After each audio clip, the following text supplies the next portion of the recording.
As a whole, language serves us as a something that we have all agreed contains meaning. This could be a sound, a symbol, or even an action. We've developed hundreds of different kinds of languages as ways of communicating our thoughts and ideas, and they work in amazingly complicated and subtle ways. If isolated from the rest of the video and audio, the appearance of this text alone would tell a similar but still different story than it does now.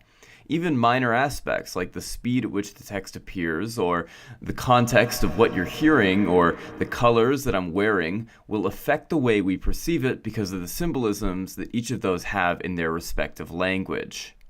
The internet is a largely text-based format which presents that kind of challenge. You can read text however you want and interpret it however you want. Any unassuming sentence can cause great joy or great anxiety depending on how someone reads it and what its components mean to them. Every sentence in every language carries its own ambiguity. This is why some people push for things like emojis, to which I say, don't, please don't, just stop that, Jesus. Because emojis aren't a way to cheat language.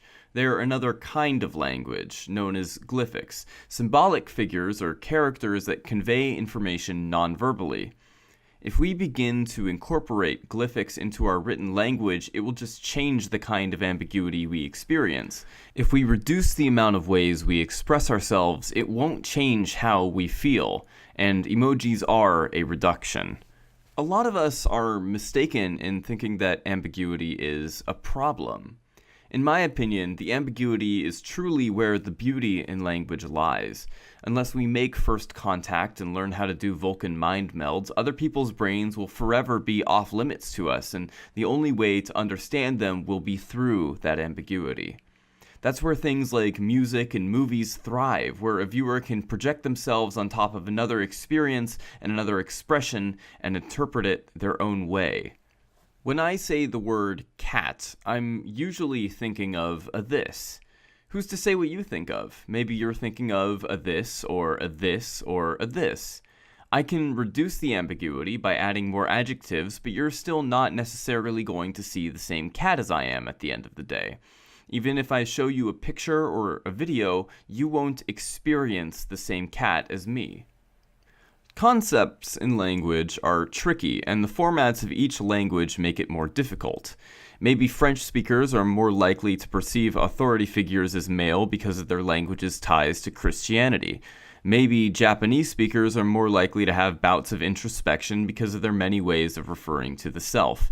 And maybe people who know sign language are more likely to confuse the meaning of certain emojis.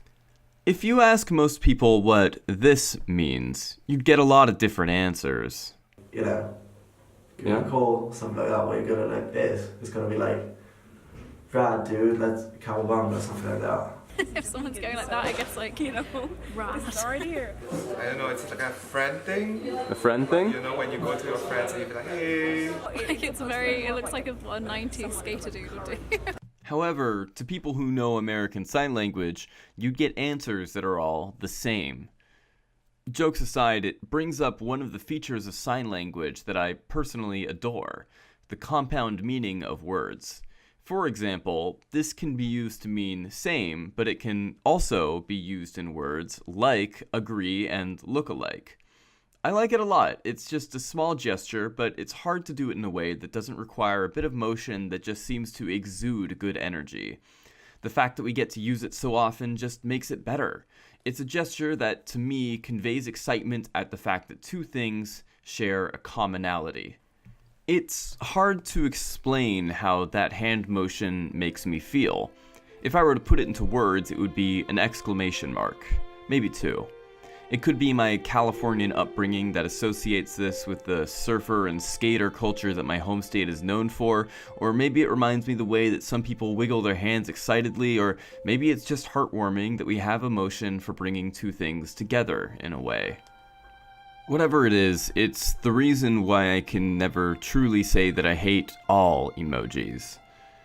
That helps me bring together different languages, a physical language and a written language, in a way that I was never able to before.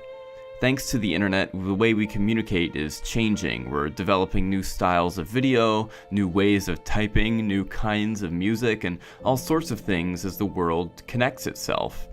It's a one-way street, and while some facets of it put me off, I'm still excited to be a part of it. It's endlessly fascinating to see how our generation's media literacy is changing society's universe and the new ways that we can express ourselves and speak with our interlocutors by mixing these languages and formats. I hope all of you feel the same.